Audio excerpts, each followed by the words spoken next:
Hello, and welcome back to 100 Days to Zero Waste. I'm your host, Tara Gupta.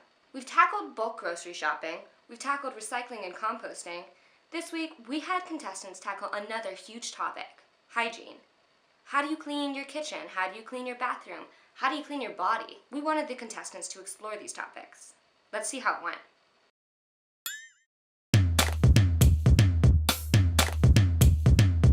Four contestants in Providence, Rhode Island make the journey to declutter their lives and say goodbye to their trash cans. This is 100 Days to Zero Waste.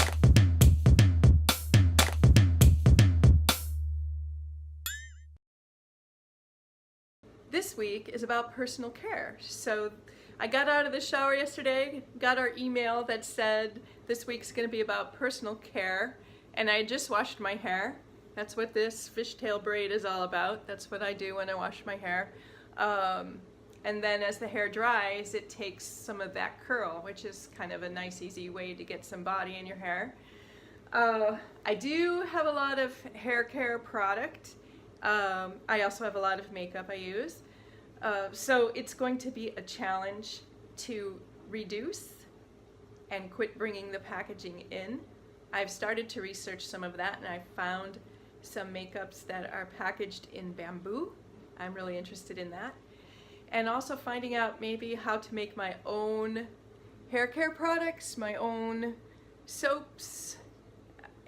Obviously, I like to cook, so if it's about cooking, if it's similar to cooking, it's something I might really enjoy. So you know, you asked me if I was an environmentalist because you saw what I brought to the gym today.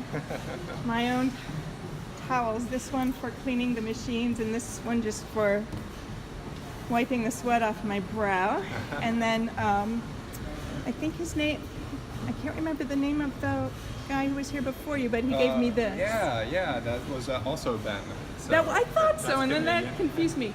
But he was super supportive. He was like, oh, fully support you in that. So that's awesome. That's super cool. Otherwise, I would have to use these disposable wipes or these paper towels, which would go into this trash.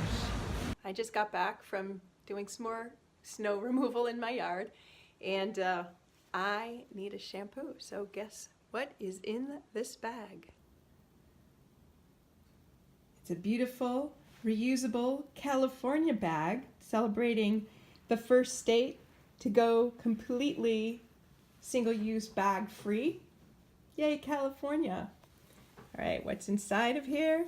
Ooh, we've got some soaps without wrappers. Soap. Smell that. So good. Look at that texture. Look how pretty this one is. Wish you could smell it. It smells so good. And here's a couple simpler shapes. Coconut soap. And this one is, I dinged it, but Sapo Hill. It's got like some oatmeal or something in it. And last of all, inside this bag is J.R. Liggett's Old-Fashioned Bar Shampoo for beautifully clean hair. So what's nice is it's in a paper wrapper. There's no plastic bottles. I'm going to use this with all my usual products, so I should be able to tell whether it made a difference, whether there was any difference, or if it was just a nice, great shampoo.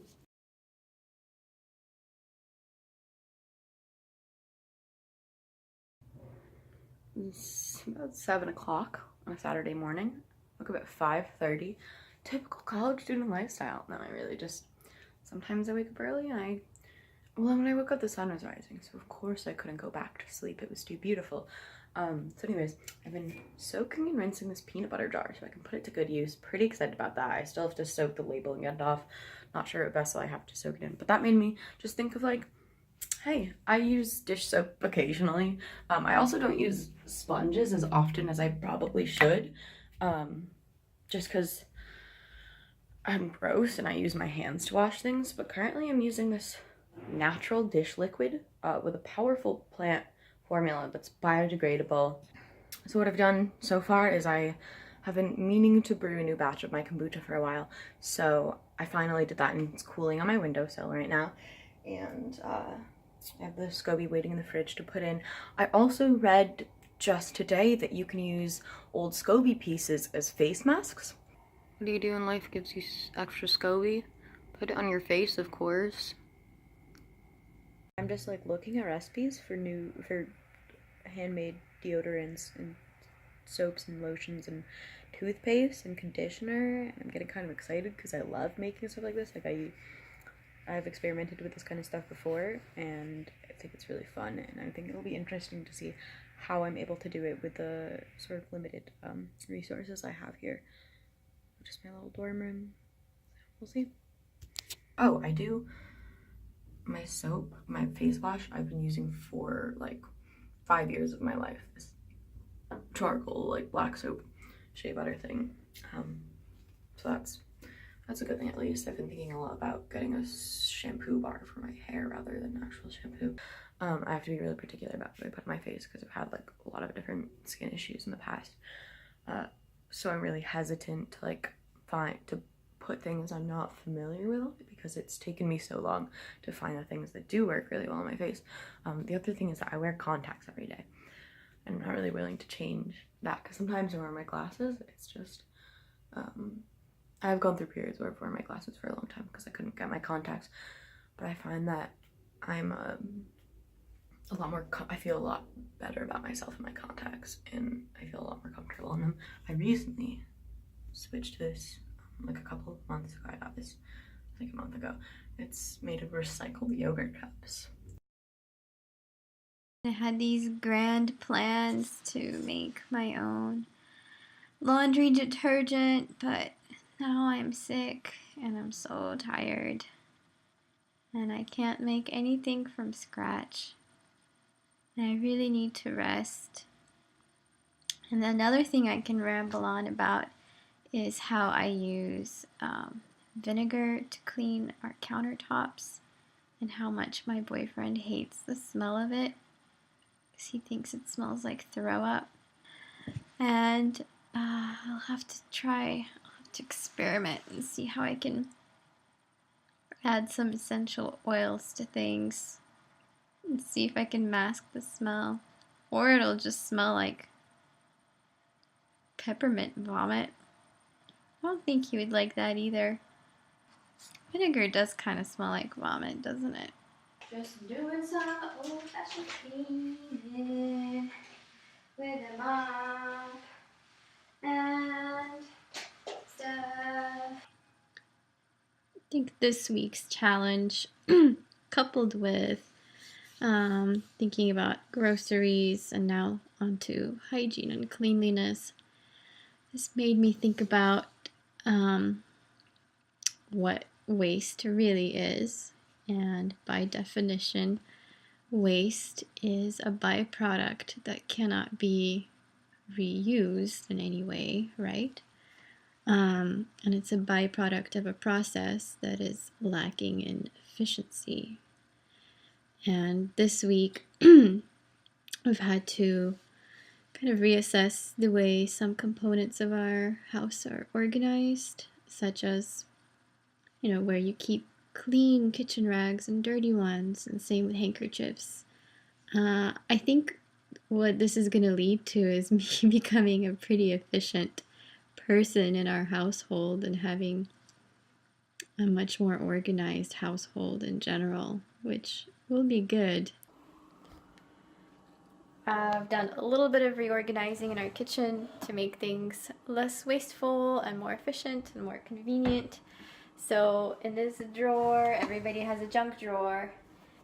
It's now getting replaced with clean kitchen rags made of old shirts. And then here is a little towel. It's the current kitchen rag that I'm using, and it hangs in there discreetly to dry.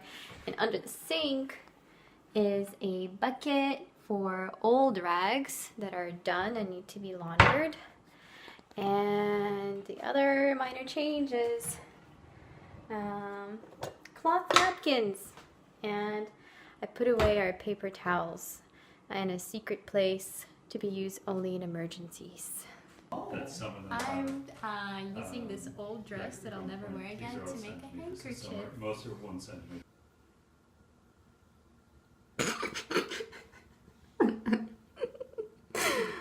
I need contact solution. These are recyclable. I can't go zero waste. I don't think anybody can go zero waste. It's a good goal to work towards. And that's all I'm in it for. Zero in and of itself is a very improbable thing in this world. It also implies no compromise, which is not something you can do when you live in a world with other humans. Jesse Sohn is the MVP of this week. He really explored, making his own products, trying out other products that stores had made. Let's see how he did. Hey, so I just wanted to make a video about hygiene in the kitchen, because when I think of hygiene, I was mostly just thinking at first about toothbrush, toothpaste, that sort of stuff. But what about the kitchen? So I went to Whole Foods and I got this soap. Castile soap can be used for a bunch of different things, general purpose. But a lot of people I was seeing were still using it with paper towels. So in order to address that problem and to use, just washable towels, I decided to add some organization. And Mom, if you're watching this, we don't have a label maker, so forgive me, but I did have leftover tape. So, labeled, this is now for the cutting board. This is now for the evil plastic wrapping. But here's where our towels and mitts go. And now, well, it's empty because I'm doing a load of them in the washer. But we don't have to use paper towels anymore because I'm making it easier for them to get clean access to towels. Toothpaste, making my own toothpaste. A little bit of coconut oil and a little bit of baking soda and a little bit of peppermint. It's gonna make my teeth clean. Excuse me. Well, I just brushed my teeth and flossed. The floss was with an old school plastic flosser that I have left over, but then I brushed my teeth with my new toothpaste, and it was pretty good. I mean, I like salty flavors, and everyone online was like, it's gonna be salty. My kids spit it out if I don't add a bunch of stevia. I like salty. I thought it was pretty good. I could definitely see myself using that. Well, hello. Welcome back to the bathroom. So, lots of things have left the sink because trying to declutter just kind of helps with the mindset of producing less waste. Check out the medicine cabinet. So that's after a week's worth of use. The toothpaste has been working pretty well. I like it a lot, actually. The alum stone still hasn't gotten any smaller, and I just like to get it wet. I don't think it works as well as an antiperspirant, but it is nice that it doesn't leave any residue under my arms, and so no more stains on clothes, no more feeling like cakey and gross. I've also been using Lush shampoo. This stuff is awesome, smells great. If you have 5 of them, you can take them back and they'll recycle them, reuse them even, perhaps. And you can get also free face mask. And I also learned something really exciting. So right now I use like a brush or a loofah, but you can actually grow your own sponges. It's just a gourd. It's crazy. I didn't realize, but the loofahs that you usually see, they're gourds. It's like a zucchini you peel and there's just a sponge inside and it's free. I just don't know what kind of climate it needs, but tune in to find out. Woo! I made a funnel. Plastic is just plastic, and I liked the shape. It had the lemon grip, so it's textured. And now, put it on the oil container and reuse the oil from the fried cauliflower. That's all for this week. Thanks for watching. Please remember to like or subscribe. See you next time.